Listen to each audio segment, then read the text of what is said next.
There's a massive national birthday party just around the corner, and you might be surprised to hear that the main celebration could be happening right in your own backyard. So, what exactly is this nationwide party, and how does it connect to your hometown? Well, let's dive in.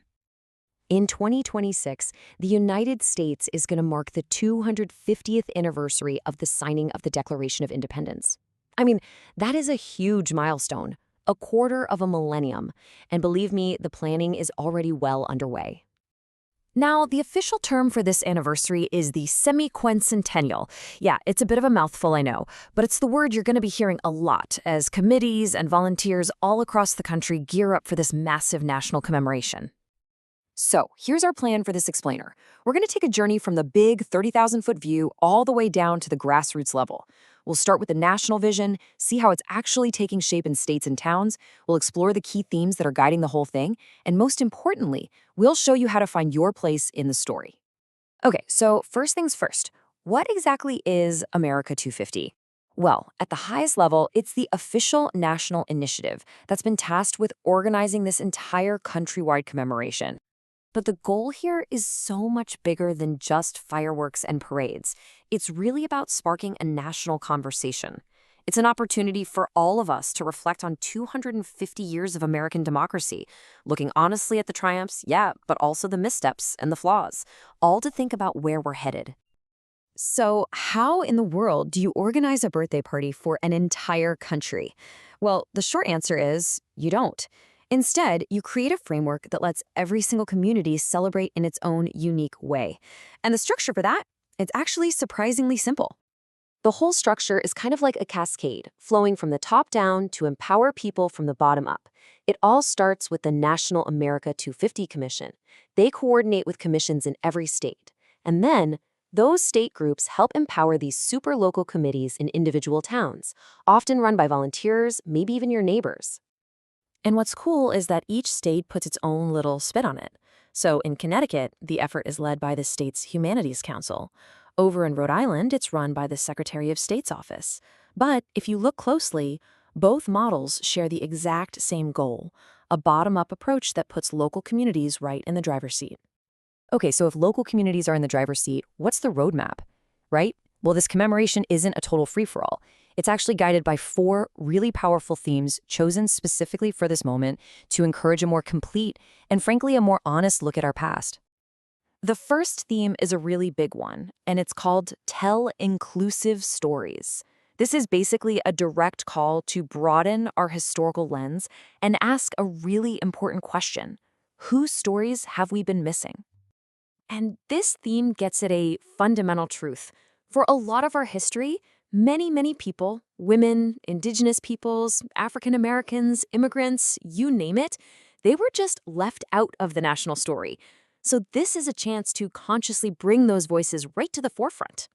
Take a place like this, the old Newgate Prison in Connecticut.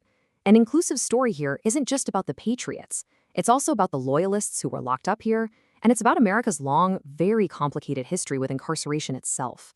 It's about seeing these historical sites through a much wider lens. Building right on that idea is the second theme, the power of place. This really recognizes that every single town, every city, every landscape holds a totally unique piece of the national puzzle. A perfect example is the Prudence Crandall House in Connecticut. This building tells an incredibly powerful, specific story about the fight for education and civil rights way before the Civil War.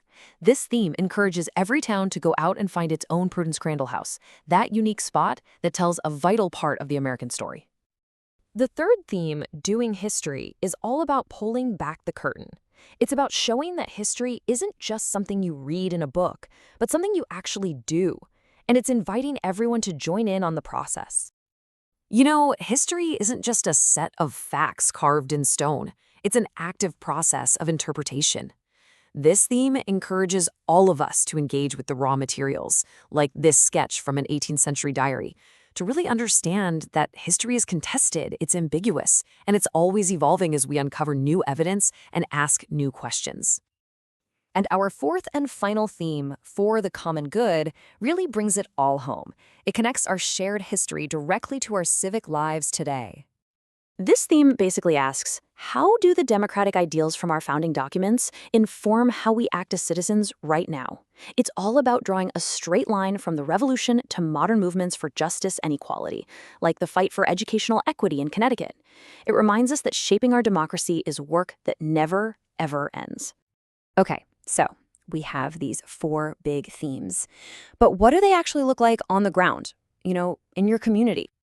Well, it all starts by digging into the layers of history that are literally right under our feet. Take a place like Newport, Rhode Island. The local committee there has this incredibly rich revolutionary past to draw on, from defiant colonists burning British ships in the harbor to being the very first colony to declare independence. I mean, this is the raw material for their celebration. And this is where history really comes to life. Just look at the variety here. West Hartford is hosting a block party with an indigenous music performance.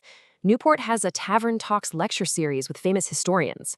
Other towns are planting symbolic liberty trees.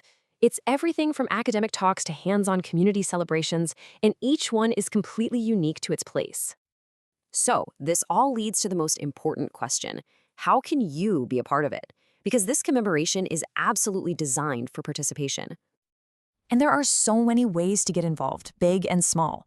You can volunteer for your local committee, you can sign up for a newsletter, or you can simply show up for an event. Some states, like Rhode Island, even have grants available if you've got an idea for a project. Really, the easiest way to start, just find your local committee's website and see what's already going on. So as we get closer to this 250th anniversary, the real question isn't just about what story America will tell, but what story will your community choose to tell? It's a chance to define your town's place in the nation's ongoing story. So, what part of that story will you help write?